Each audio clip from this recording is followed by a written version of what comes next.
As you can see, I have started a new quilt using a panel.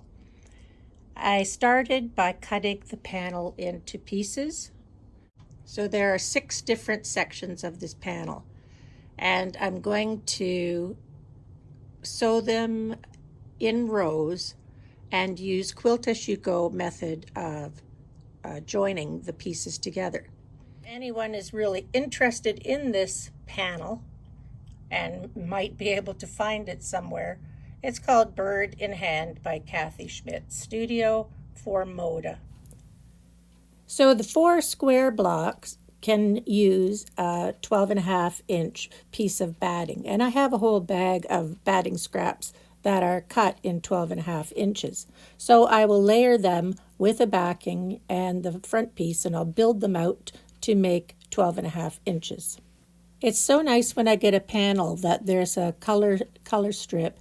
It makes it so much easier to find scrap fabrics that are going to coordinate with that. So I'm going around into my scrap bins and finding pieces of fabric that are going to relate to those circles in the color value sequence.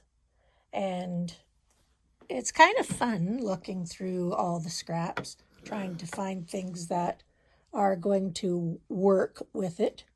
I am looking at the sort of rusty reds and blacks and greens and some brown fabrics, like those kind of things, and grays. Not so much in the blues, but I'm finding all kinds of little pieces.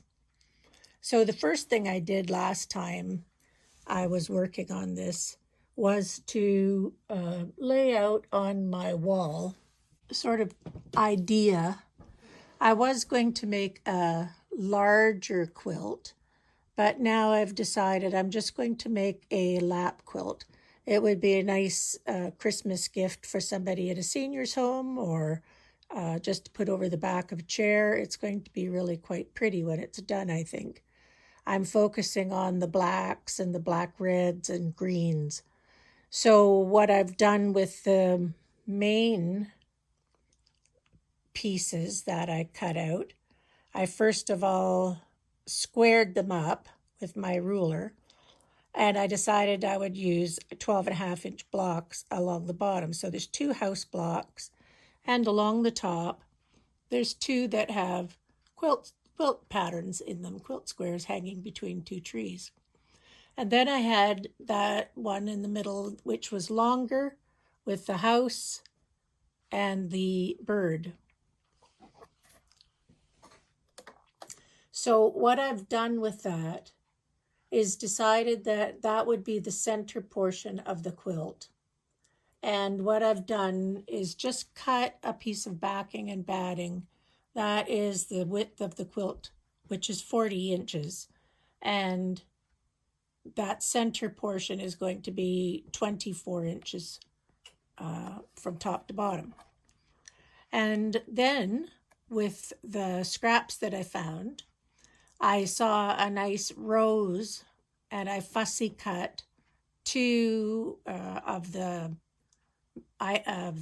pattern roses, and then I put a border around it and put another border around it until it was the same width as the bird and the house. And now I'm just looking for strips in my strip bins that have some black and red in them, and I'm building that out so it will be as wide as 40 inches and as tall as 24 inches. Once I get that center portion fixed, I'll quilt that section because I've got batting and backing on it.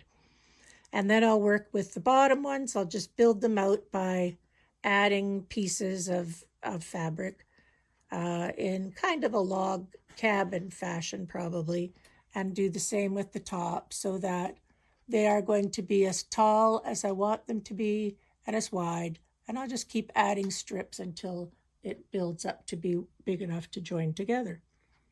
So that's that's my progress so far. It's a lot more somber than I was thinking at the time, but I think those fussy cut roses look nice there. They're not quite the same proportion, but I think the colors are looking nice together.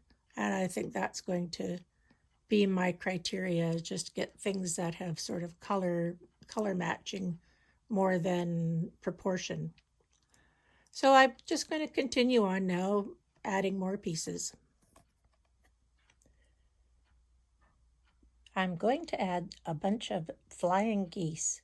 I think the big pile, of flying geese that were in my orphan block bin are finally going to get used.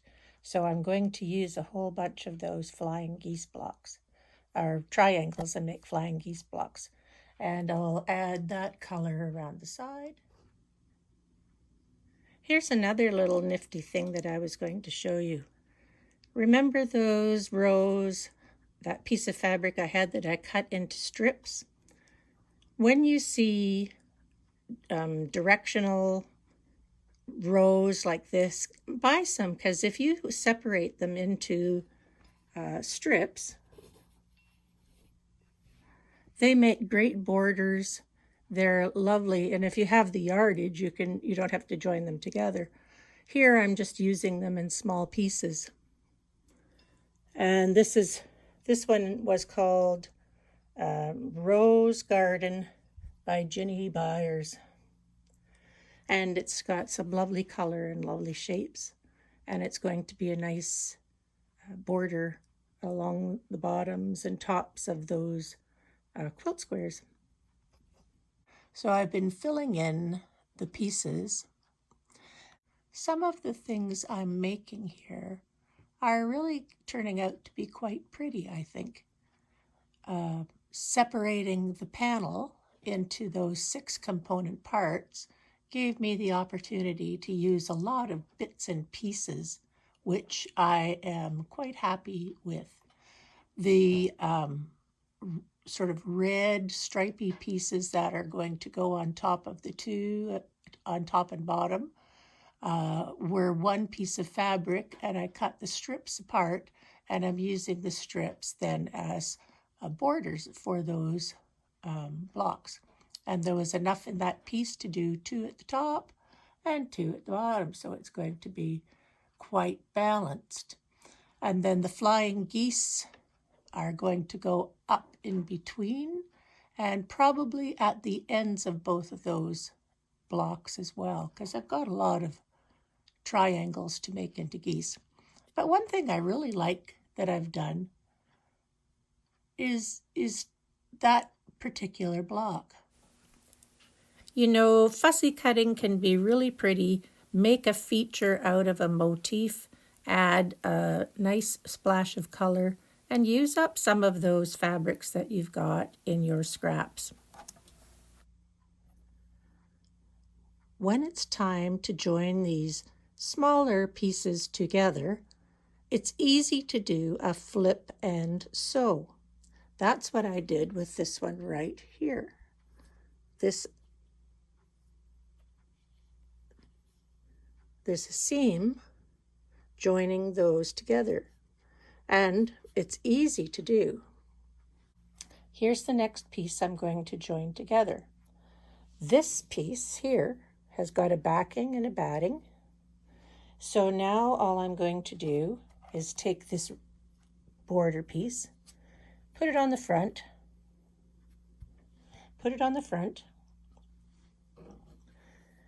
turn it over, and on the back, a strip of the backing and a strip of batting.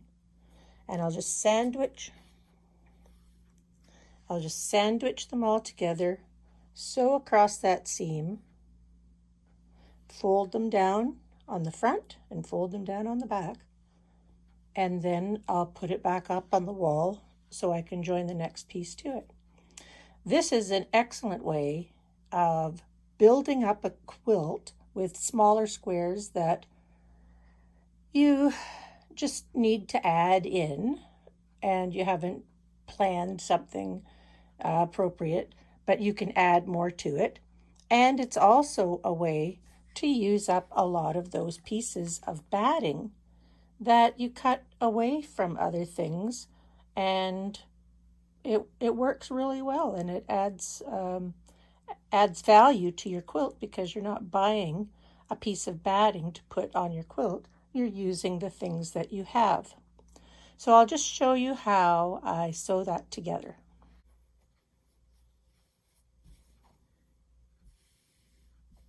I make sure that the piece of backing comes to the edge of the batting. Then I put the backing side to the backing side. Sometimes I have a little longer piece that I need, but that allows me to have something to hold on to. And then I make sure that I put the correct side here to that. And I was kind of looking at these little motifs on here and trying to center them. That's why I made this piece a little bit longer, but it was a piece of scrap, and it's going to work out fine.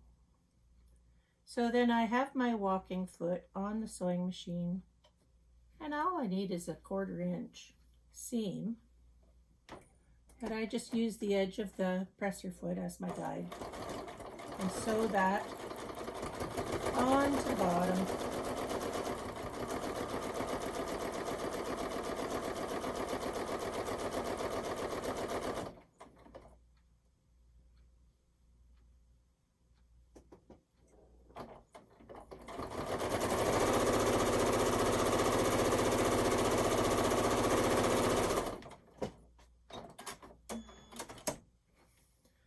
And then this will press down, and this will press down. Right here is an extra layer of batting that doesn't need to be there, and I have this nifty scissors that has a bill on it that you can easily just trim that extra bit once I get started.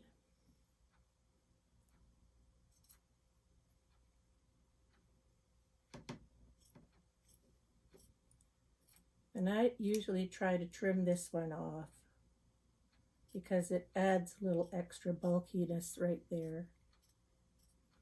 And there's not much taken off, it just takes a bit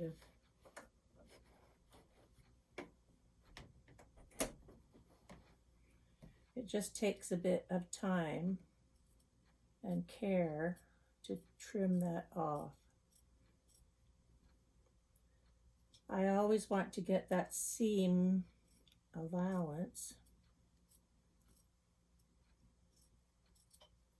But when you're joining pieces of batting together, it just makes sense to trim that little piece off. I do this flip and sew method quite a bit to use up all those smaller pieces of batting that I have. It's a bit fussy to do it, but it works. There, I'm off the end. Works pretty well. Just have to be a bit careful with it. I don't know, I've had this little scissors for a long time. It's a really nice, sharp little blade, and it helps. I used to do a lot of embroidering, and it was nice to trim things off. So now all I do is press this down, press this up, press that down, sorry. Give it a good firm press with the iron, then I trim off the edges, and then the next piece that's going to get sewn down here, I'll do the flip and sew again and build it up so that it's going to be the appropriate size for the top part and then the bottom part. Pretty easy. The end portions of flying geese. I sewed them on by the flip and sew method. But the center portion, I used little strips of sashing to do the quilt as you go method to attach the center portion of the flying geese. Because both of the panels were quilted at both ends, I needed to use a quilt as you go method. So here I am just joining the center portion. Took a few minutes, not very long.